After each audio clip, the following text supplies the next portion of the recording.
All it takes is tahajjud. When the world slept, you stood awake in the quiet, whispering to your Lord. The night was your companion, and your tahajjud was the secret between your soul and Allah. Hidden from the eyes of the world, but noticed by the unseen.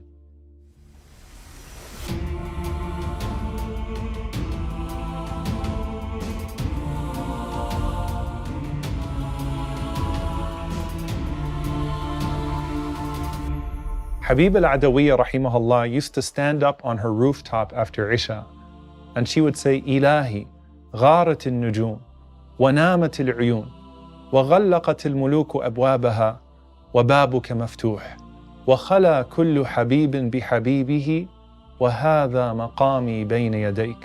O Allah, the stars have vanished, the eyes have slept, the kings have locked their doors, but your door remains open. And every lover has found privacy with their beloved. And here I am standing before you. How beautiful a soul that already ascends to the Lord of the worlds in such a way that leaves the body completely still. Mansur ibn al-Mu'tamir, rahimahullah, also used to pray on the roof of his house. And when he passed away, one of his neighbors, a young boy, said to his mother, "What happened to that pole that used to be on the rooftop of Mansur's house?" And she replied and she said, "Oh my son, that was not a pole. That was Mansur himself when he would pray at night, and he just passed away yesterday." That's a boy who noticed a missing man. But imagine Allah subhanahu wa ta'ala noticing his presence. Now, as you probably had a night of worshipping Allah subhanahu wa ta'ala last night, how good was your nap after Fajr?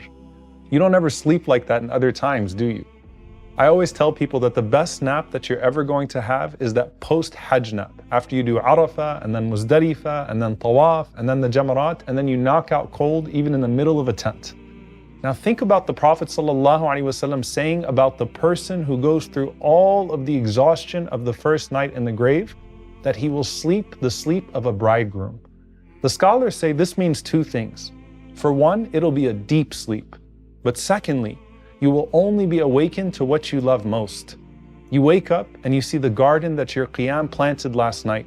And without you even knowing it, some believer that was dead received forgiveness by the virtue of someone alive, and can now finally rest in peace because of that dua. Salamun hiya hatta matla' al-fajr. But while your body is exhausted after all that prayer last night, how rested does your soul feel? Qiyam is the joy of the believers in this world, and that's not just in the last 10 nights of Ramadan, but because it yields a Jannah in the heart before the Jannah that we seek in the next life. Abu Sulaiman al-Darrani rahimahullah said, "Lawla al-layl lama ahbabtu al-baqa'a fi ad-dunya." If it wasn't for the night prayer, I wouldn't want to live in this dunya a second longer. Now that doesn't mean you didn't cry, but even your tears are watering your garden in your grave. Abu Bakr ibn Abi Maryam said, "I saw Wafa ibn Bishr after his death. So I asked him, 'What have you received?' And he said, 'I've been saved after striving for a very long time.' So I asked, 'And which deed did you find to be the most superior?' And he replied and said, 'My crying out of the fear of Allah subhanahu wa ta'ala.' Allah rewards your fear by bringing you near. In the dream of Abu Yazid, did Allah not say, 'And glad tidings to my servant Mis'ar ibn Qidam, who stood during the night worshipping me? It is sufficient an honor for him that he will now visit me, where I will reveal my noble face to him.'" At the end of Surah Al-Alaq, right before Surah Al-Qadr, Allah subhanahu wa ta'ala says, "Wasjud waqtarib." So prostrate and come near. And as many of the scholars mention, you'll never come nearer to Allah than Laylatul Qadr. But on every other night of the year, you have that opportunity in the last third of the night to draw near to the Lord of the worlds. And in the barzakh, He'll bring you even closer. Qubays ibn Uqba says, "I saw Sufyan al-Thawri in a dream after his death, and I asked him, 'What has Allah done for you?' He said, 'I beheld my Lord with my own two eyes. So he said to me, Haniyan rida'i anka ya ibn Sa'id, be at ease, O Ibn Sa'id, for I am pleased with you. You were devoted to standing in prayer when the night approached, with the tears of one longing and the heart of one deeply attached. Now you may choose any castle that you please, and you may visit me because you are not far away."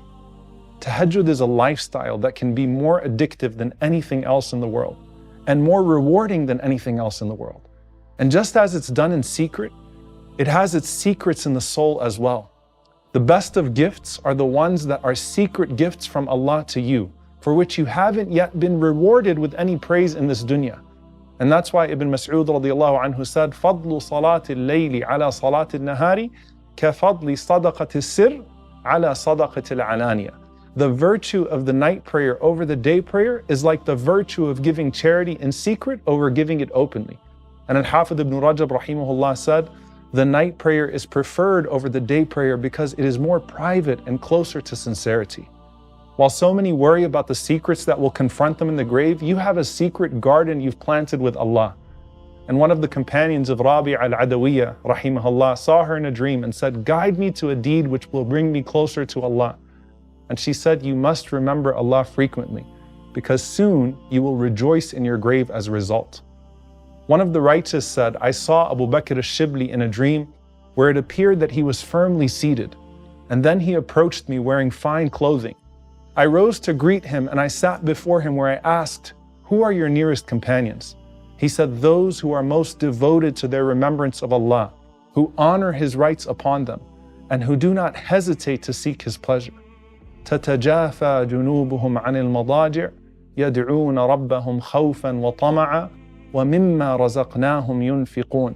They forsake their beds to cry unto their Lord in fear and hope, and spend of what we have bestowed upon them. فلا تعلم نفس ما أخفي لهم من قرة أعين جزاء بما كانوا يعملون.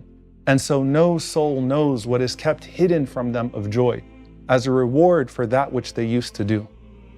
When Allah shows you what He had in store for you for all of your devotion, wouldn't you wish you availed yourself of even more of the opportunities He put before you?